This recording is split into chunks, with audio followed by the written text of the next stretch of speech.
I knew the house was going to burn down. I was a sophomore in college. I lived with my parents in Falmouth, Maine. It was the end of August, the beginning of September. We just dealt with my suicidal sister who had overdosed. Not completely, we got her. And all of a sudden, I got this hit. The house is going to burn down. And it came to my mind. There was no intuitive anything or psychic anything. It was like when you're driving a car and somehow you think maybe you should slow down, and that's when you see a police officer. So it was that kind of feeling. The house is going to burn down. So I started talking to my parents. I started telling them, the house is going to burn down. And they started getting very concerned with me, because here I have a sister who's, losing it, and the house is going to burn down. We've got to do something. Can we get more fire alarms? Can we get some sort of system that will alert us? Or what about a sprinkler system? Let's do something. The house is going to burn down. They didn't want to deal with it. Here I am, the youngest of 6, and that's the last thing they need is to pay attention to somebody like me, because I'm kind of the whack job of the family. And so it was up to me. I had to deal with the fact that the house is going to burn down. So I started looking into fireproof boxes and safe deposit boxes in some way that I could protect the things that were most important to me. The photos of me and my first love, the photos of me of winning the championship ribbon with my horse, the horse I used to ride, the photos of me graduating from high school. Those were the most important things. And, of course, the fireproof box was way too expensive and not big enough to hold my photo albums, my diaries, all my journals, everything that I've written. So I put it all in a box, and I put it in the middle of my bedroom and wrote, "In case of fire, please take out." And I lived with that. My thought was, okay, when the house starts to burn, the firemen are going to come in. They're going to find that nobody's here but this box, and they're going to take the box. So I started doing other things.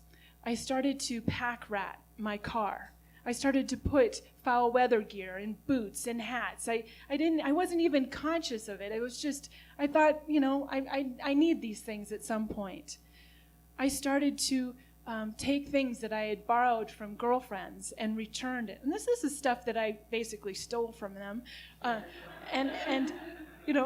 wanted them to have it back. I kept telling my parents the house is going to burn down. And they just didn't want to believe me. So this went on for months, September to October to November. And I started to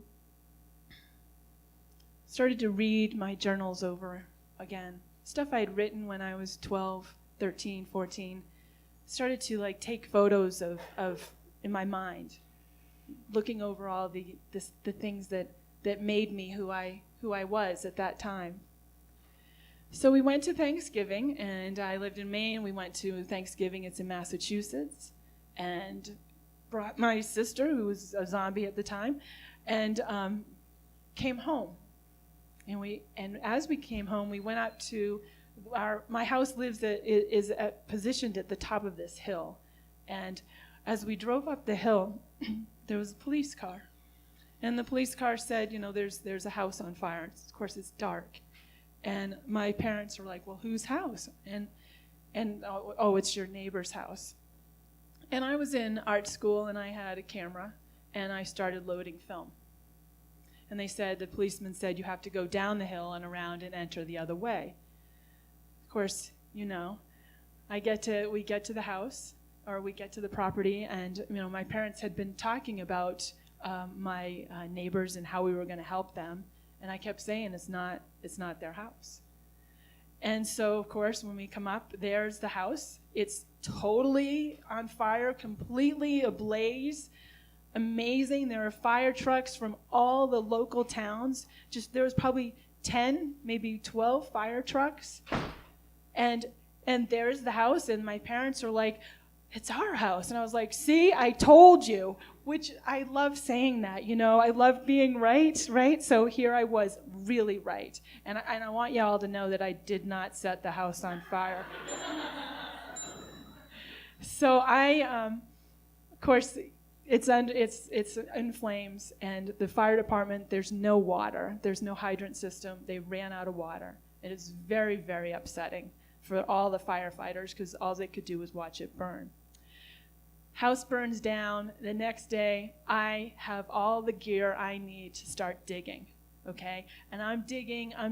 Everyone else is in their Thanksgiving gear. I'm digging, and I get something for my father. I get something for my sister. I get something for my mother. And by the time I'm ready to find my box, the house, we have a rainstorm. It freezes. What does that mean? Another done? Okay. Okay. All right. I'm almost done. So I'm new. Okay.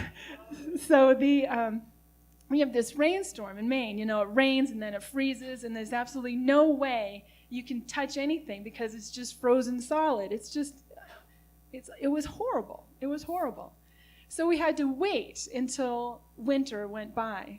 And I had taken plenty of time off of college, so for all the sisters' things and all that stuff. So when it came time for the bulldozer to come to dig a hole out of the ground and dump the whole house, I couldn't be there to dig.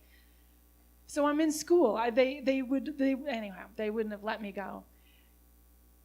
The guy, I named him Vern. He's in the bulldozer, the backhoe, and he's up there.